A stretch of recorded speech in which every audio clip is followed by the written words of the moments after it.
কেমন আছেন সবাই? মেগাস্টার শাকিব খানকে অসংখ্য ধন্যবাদ এরকম একটা ওয়ার্ম ওয়েলকামের জন্য। আপনার কারণে এরকম টার্ন আউট হয়েছে, অ্যাজ অলওয়েজ। Thank you. আমাকে যখন প্রথম রিমার্ক থেকে অ্যাপ্রোচ করা হলো যে আমিও রিমার্ক ফ্যামিলির মেম্বার হতে চাই কি না, অসম্ভব সুন্দর একটা আমন্ত্রণ। আমার প্রথম রিয়াকশন ছিল বাংলাদেশের সব সেলিব্রিটিরাই তো রিমার্ক ফ্যামিলিতে জয়েন করছে, আরেকজন লাগবে কেন? সো আমার এই কথার উত্তরে এমন কিছু কথা আমি শুনেছি, আই ওয়াজ ব্লোন অ্যাওয়ে। গল্পটা এরকম, আমার জন্ম হয়েছিল যেই সালে, আমাদের মেগাস্টারের জন্ম সেই একই সালে।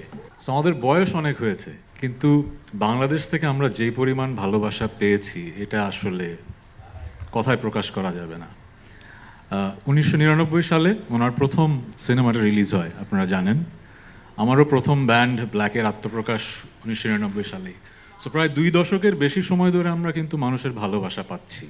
এটা যে কত বড় একটা ব্লেসিং এটা আমরা বুঝি, কারণ মিডিয়াতে, এন্টারটেইনমেন্ট ইন্ডাস্ট্রিতে বছরের পর বছর মানুষের ভালোবাসা পাওয়া এটা খুব রেয়ার একটা ব্যাপার।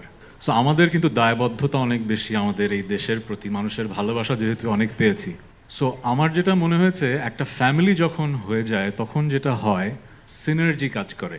আমি একটু শিক্ষকতা করেছি তো একটু শিক্ষকের মতো কথা বলছি। সিনার্জি মানে হচ্ছে যে যখন অনেকগুলো মানুষ একসাথে আসে তখন ইন্ডাস্ট্রিতে কালেকটিভ আউটপুটটা অনেক ভালো হয়। ইন্ডিভিজুয়ালি আপনি কিন্তু যতটুকু করতে পারবেন তার চেয়ে অনেক ভালো করতে পারবেন। সো আমাকে এমন একটা লোভনীয় অফার দেয়া হলো যে আমি আসলে রিমার্কে ছাড়া এখন কিছু ভাবতে পারছি না।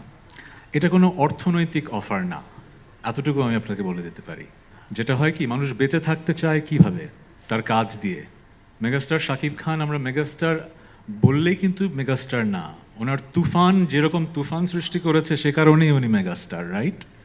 সো কাজ দিয়ে কিন্তু আমরা বেঁচে থাকি। সো রিমার্ক আমাকে এরকমই একটা অসাধারণ সুযোগ করে দিয়েছে। আমি গত 25 বছরে যেই ভালোবাসা পেয়েছি, মূলত পেয়েছি হচ্ছে মৌলিক গান করেছি বলে, তাই তো?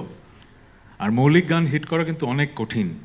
আমরা কিন্তু রিমেক করে তাড়াতাড়ি হিট হয়ে যেতে পারি, কিন্তু মৌলিক গান হিট করার কাজটা সবচেয়ে কঠিন। এবং সেই কাজটা 25 বছর আগেও ভাগ্যক্রমে আমি পেরেছি। এই বছরও তো রঙে রঙে রঙিন হব, হয়তো এই বছরের সবচেয়ে আপনাদের প্রিয় গান হয়ে গেছে। সো এই সুযোগটা কিন্তু পেয়েছি মানুষের ভালোবাসা পেয়েছি বলে, কিন্তু আরও ভালো কাজ করতে চাই।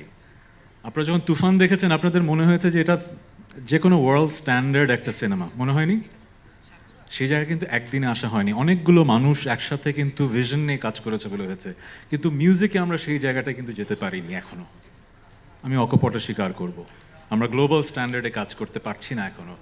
সো আমার বিশ্বাস, আমি রিমার্কের কাছ থেকে যে প্রমিস পেয়েছি, আগামী 1 বছরে you will get to see বাংলাদেশের মিউজিককে আমরা আরও অনেক উপরের উচ্চতায় নিয়ে যাব। Thank you Shakib Khan, the mega star with a vision.